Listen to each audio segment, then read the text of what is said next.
Nag-umpisa nga ang chapter 98 na nakay Shido ang bola. Papaatake na siya nang nakaabang si Otoya. Habang nakangiti, kinanta nga ni Shido ang salitang "I'm unstoppable". Padaos-dos namang sumalubong si Otoya. Hindi ito makakapayag na dumaan siya. Nagulat si Shido sa pinakitang bilis ni Otoya. Nagkaharap na nga sila at nagtutulakan na. Samantala, humanga si Isagi kay Otoya sa pinamalas nitong bilis at pagsabay sa agresibong galaw ni Shido.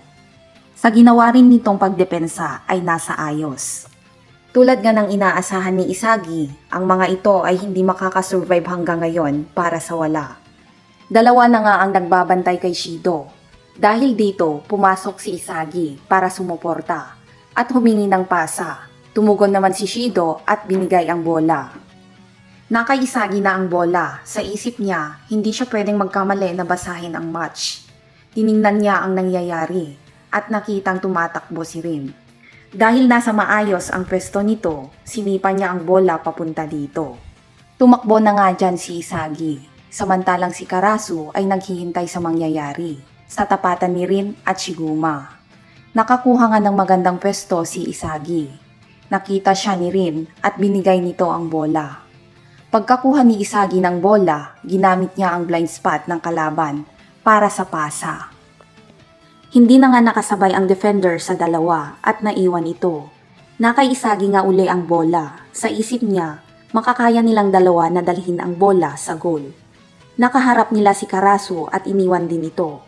Si Isagi ay nakahanda na para sa huling pasa kay Rin. Ngunit napigilan siya ni Chigiri gamit lang ang kaliwang paa nito. Sinabihan niya si Isagi na madali itong basahin. Naasar nga si Isagi dahil nabasa ni Chigiri ang kanyang gagawin. Naisip niya na magiging mahirap ang laban dahil dito. Samantala, ang bolang nasa taas ay bumagsak sa walang tao.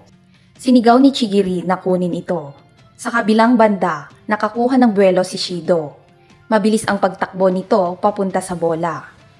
Nagulat si Isagi kay Shido dahil ang alam niya nasa likod ito. Sa bilis nga ni Shido, hindi siya napigilan ng dalawa. Ngunit sa sitwasyon nito, maraming posibilidad na mangyayari ang naisip ni Isagi. Kaya tumakbo siya para tulungan ito. Habang tumatakbo, naisip niya na sumubok uli ng pag-atake kasama si Rin. Malapit na nga si Isagi sa bola nang gumawa ng hakbang si Shido. Tinira niya agad ang bola nang nakatalikod. At ayun nga, goal! Puntos sa Team A. Mabalik tayo kay Isagi. Nagulat nga siya sa pag-ataking ginawa ni Shido. Hindi siya makapaniwala sa kanyang nasaksihan. Napatigil siya at inisip kung nakita ba ni Shido ang direksyon ng goal sa ganong postura. Nagulat nga rin si Chigiri at napatanong kung ano yon. Sumagot naman si Shido at sinabing tatalunin niya ang lahat sabay tawa nito. Naisip ni Isagi na ito ang abilidad ng number 2 na siyang dahilan ng pagkatalo ni Kunigami. Samantala, nagkomento nga dyan si Karasu tungkol sa play na ginawa ni Shido at binansagan din niya itong lalaking antena. Nagumpisa na nga uli ang laban. Bola naman ngayon ng Team B. Pinasa ni Otoya ang bola kay Karasu. Habang nakatingin si Isagi kay Karasu, iniisip pa rin niya ang gol ni Shido. At hindi pa nga raw niya na ipapakita ang kanyang abilidad.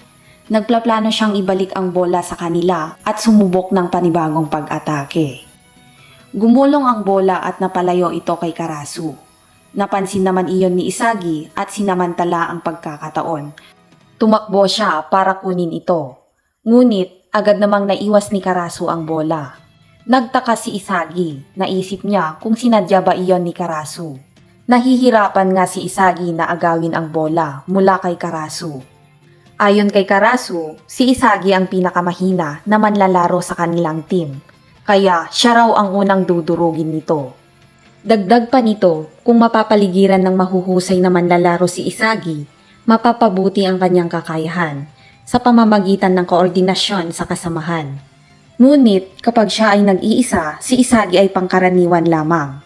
Sinabi din ni Karasu na pinanood nito ang mga nakaraang laban ng bawat miyembro ng Team A. Kaya pala sobrang tiwala ito sa kanyang sarili habang kaharap si Isagi. Dahil napanood nito ang kanilang mga laro sa videotape. Pinag-aralan pala sila ni Karasu. Lagot na ang Team A. Paano nga ba ito masosolusyonan ni Isagi? At anong hakbang kaya ang gagawin niya? Malalaman natin yan sa pagpapatuloy ng laban. Samantala, biglang pasok nga ni Shido. Tinanong nito kung ano ang kanilang pinag-uusapan.